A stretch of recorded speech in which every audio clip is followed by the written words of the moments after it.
नमस्कार दोस्तों।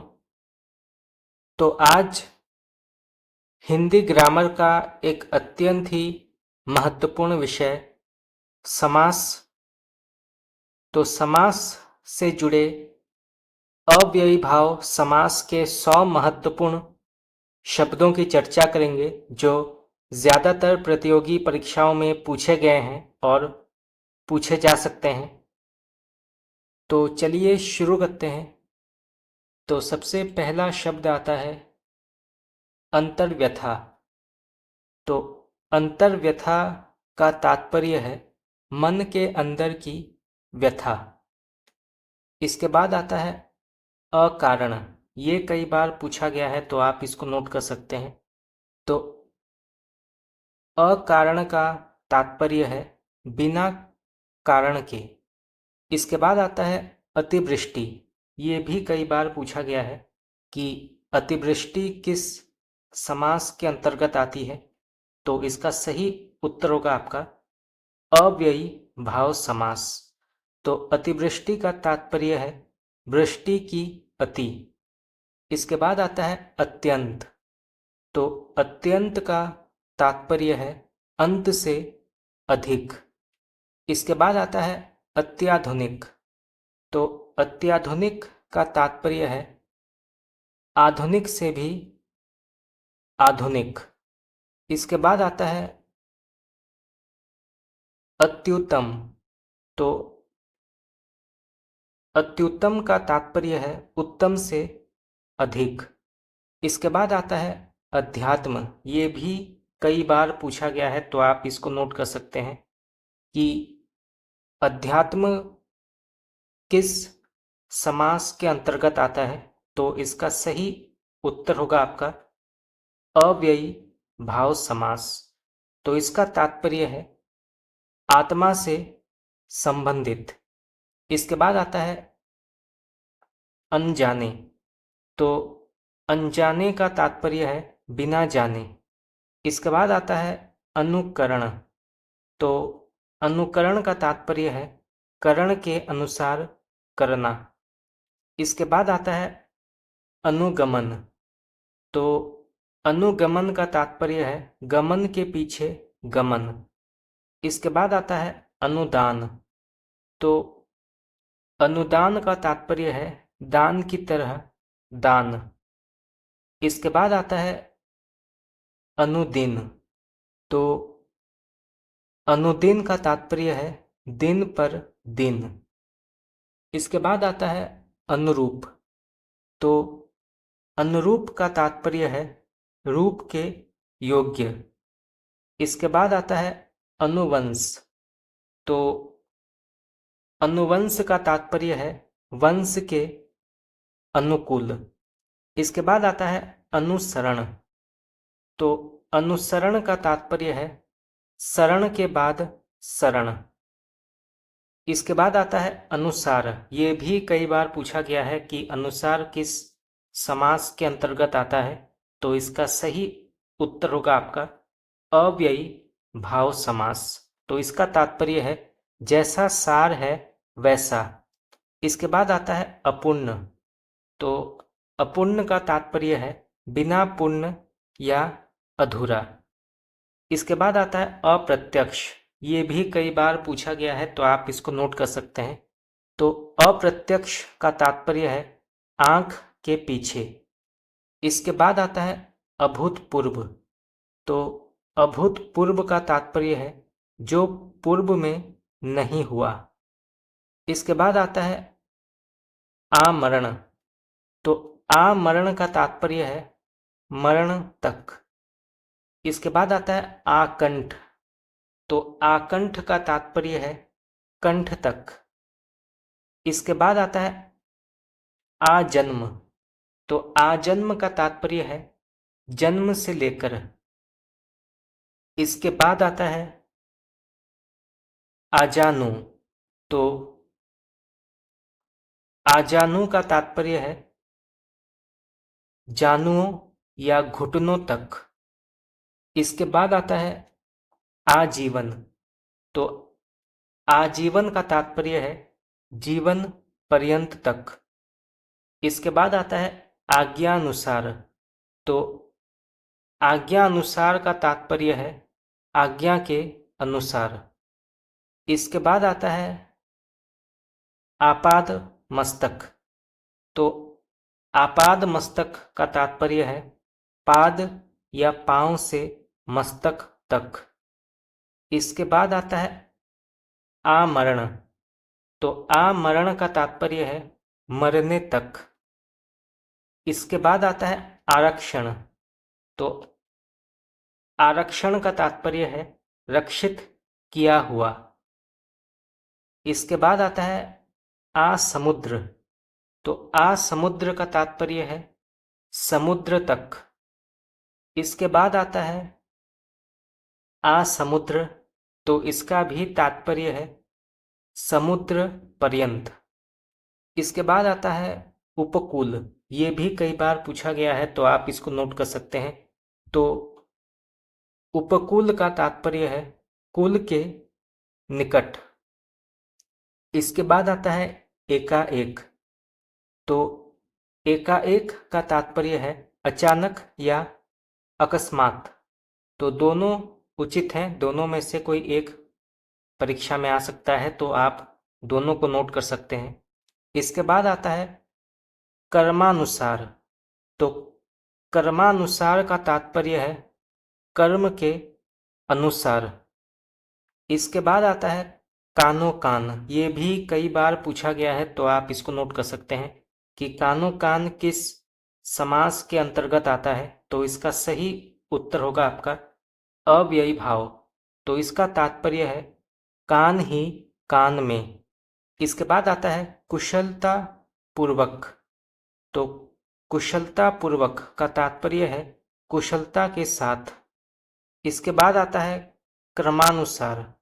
तो क्रमानुसार का तात्पर्य है क्रम के अनुसार। इसके बाद आता है गली गली। ये भी कई बार पूछा गया है तो आप इसको नोट कर सकते हैं। तो गली गली का तात्पर्य है एक गली से दूसरी गली में। इसके बाद आता है घड़ी घड़ी। ये भी कई बार पूछा गया है कि घड़ी घड़ी किस समास के अंतर्गत आता है। तो इसका सही उत्तर होगा आपका अव्ययी भाव। तो इसका तात्पर्य है हर घड़ी। आप इसको नोट कर सकते हैं। इसके बाद आता है घर घर। तो घर घर का तात्पर्य है हर घर या प्रत्येक घर। तो दोनों उचित हैं, दोनों में से कोई एक परीक्षा में आ सकता है। इसके बाद आता है चेहरे चेहरे। तो चेहरे चेहरे का तात्पर्य है हर चेहरे पर। इसके बाद आता है दर दर। तो दर दर का तात्पर्य है एक दरवाजे से दूसरे दरवाजे तक। इसके बाद आता है दरअसल। ये भी कई बार पूछा गया है तो आप इसको नोट कर सकते हैं। तो इसका तात्पर्य है असल में। इसके बाद आता है दानार्थ। तो दानार्थ का तात्पर्य है दान के लिए। इसके बाद आता है दिन भर। ये भी कई बार पूछा गया है तो आप इसको नोट कर सकते हैं। तो दिन भर का तात्पर्य है पूरे दिन। इसके बाद आता है दिनों दिन। ये प्रश्न भी पूछा गया है कि दिनों दिन किस समास के अंतर्गत आता है। तो इसका सही उत्तर होगा आपका अव्ययी भाव समास। तो इसका तात्पर्य है कुछ ही दिन में। इसके बाद आता है द्वार द्वार। तो द्वार द्वार का तात्पर्य है हर एक द्वार। इसके बाद आता है धड़ाधड़। तो धड़ाधड़ का तात्पर्य है जल्दी से। इसके बाद आता है निडर। ये भी कई बार पूछा गया है तो आप इसको नोट कर सकते हैं। तो निडर किस समास के अंतर्गत आता है। तो यह अव्ययी भाव समास के अंतर्गत एक बहुत ही महत्वपूर्ण शब्द माना जाता है। तो इसका तात्पर्य है बिना डर के। इसके बाद आता है निधड़क। तो निधड़क का तात्पर्य है बिना धड़क के। इसके बाद आता है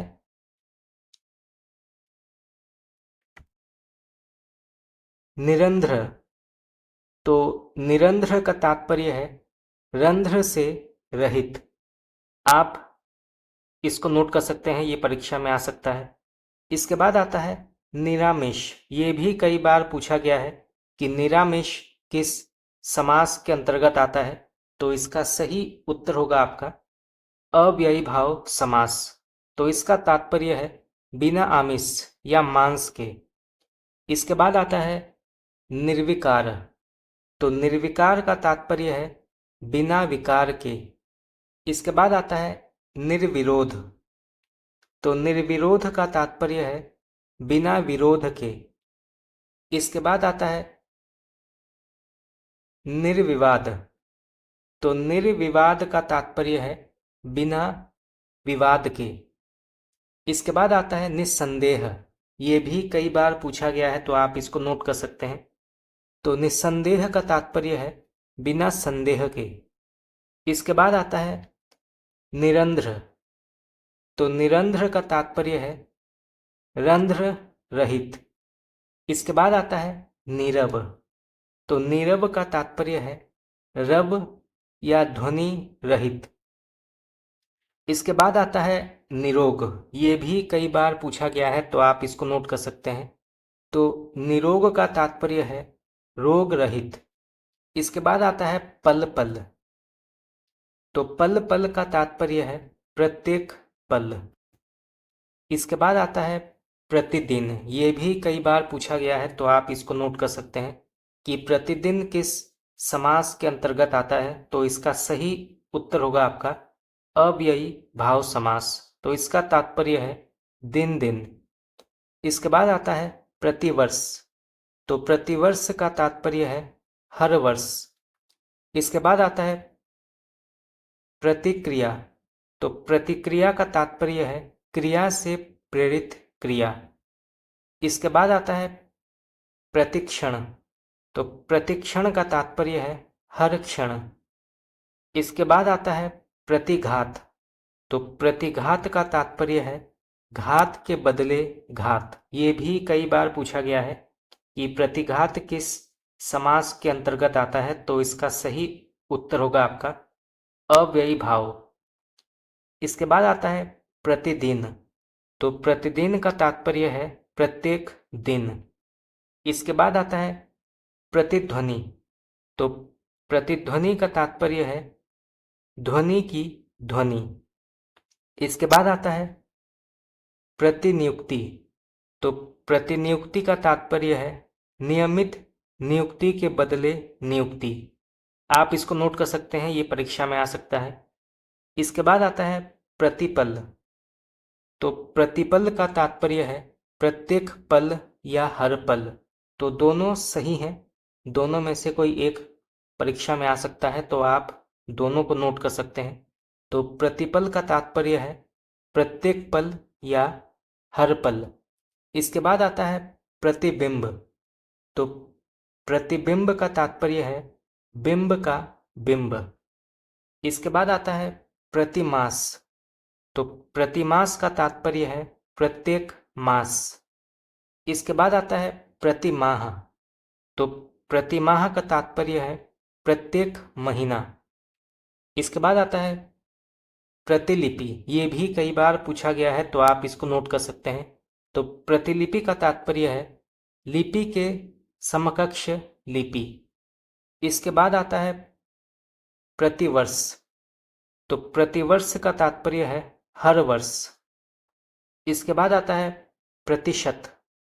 तो प्रतिशत का तात्पर्य है प्रत्येक शत या 100 पर। तो प्रत्येक 100 पर। इसके बाद आता है प्रति सप्ताह। तो प्रति सप्ताह का तात्पर्य है प्रत्येक सप्ताह। इसके बाद आता है प्रतिहिंसा। तो प्रतिहिंसा का तात्पर्य है हिंसा के बदले हिंसा। इसके बाद आता है प्रत्यंग। ये भी कई बार पूछा गया है, तो आप इसको नोट कर सकते हैं। तो प्रत्यंग का तात्पर्य है अंग अंग। इसके बाद आता है प्रत्यक्ष। तो प्रत्यक्ष का तात्पर्य है अक्षी या आंखों के सामने। इसके बाद आता है प्रत्यारोप। तो प्रत्यारोप का तात्पर्य है आरोप के बदले आरोप। इसके बाद आता है प्रत्याशा। तो प्रत्याशा का तात्पर्य है आशा के बदले आशा। तो आप इसको नोट कर सकते हैं। तो प्रत्याशा का तात्पर्य है आशा के बदले आशा। ये भी कई बार पूछा गया है। इसके बाद आता है प्रत्युत्तर। तो प्रत्युत्तर का तात्पर्य है उत्तर के बदले उत्तर। इसके बाद आता है प्रत्युपकार। तो प्रत्युपकार का तात्पर्य है उपकार के बदले किया जाने वाला उपकार। ये भी परीक्षा में आ सकता है, तो आप इसको नोट कर सकते हैं। इसके बाद आता है प्रत्येक। तो प्रत्येक का तात्पर्य है हर एक। इसके बाद आता है बकायदा। तो बकायदा का तात्पर्य है कायदे के साथ। इसके बाद आता है बखूबी। तो बखूबी का तात्पर्य है खूबी के साथ। इसके बाद आता है बतौर। ये भी कई बार पूछा गया है कि बतौर किस समास के अंतर्गत आता है, तो इसका सही उत्तर होगा आपका अव्ययी भाव समास। तो इसका तात्पर्य है तौर के साथ। इसके बाद आता है बदस्तूर। तो बदस्तूर का तात्पर्य है दस्तूर के साथ। इसके बाद आता है बाकलम। तो बाकलम का तात्पर्य है कलम के साथ। इसके बाद आता है बाकायदा। तो बाकायदा का तात्पर्य है कायदे के अनुसार। इसके बाद आता है बारंबार। तो बारंबार का तात्पर्य है बार बार। इसके बाद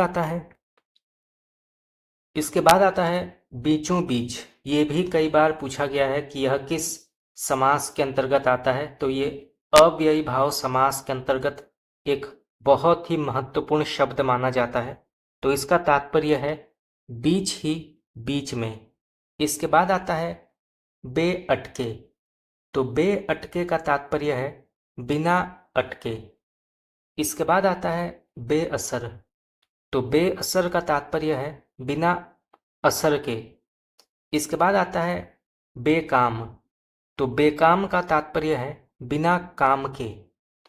इसके बाद आता है बेखटके। तो बेखटके का तात्पर्य है बिना खटके।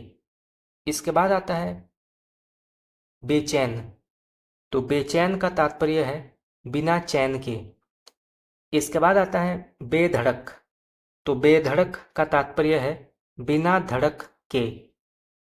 इसके बाद आता है बेनाम। तो बेनाम का तात्पर्य है बिना नाम के। बेफायदा। तो बेफायदा का तात्पर्य है बिना फायदा के। और अंत में आता है बेमतलब। तो बेमतलब का तात्पर्य है मतलब के बिना। तो दोस्तों, इसी के साथ हमारा आज का 100 महत्वपूर्ण अव्ययी भाव समास से जुड़े शब्दों का क्लास यहाँ पे समाप्त हुआ। आज हमने समास के कुछ महत्वपूर्ण उदाहरण की चर्चा की जो ज़्यादातर प्रतियोगी परीक्षाओं में पूछे गए हैं और पूछे जा सकते हैं। तो आज के लिए इतना ही। अगर आप लोगों को मेरा क्लास पसंद आया तो आप मुझे कमेंट करके बता सकते हैं। आपका बहुत बहुत धन्यवाद।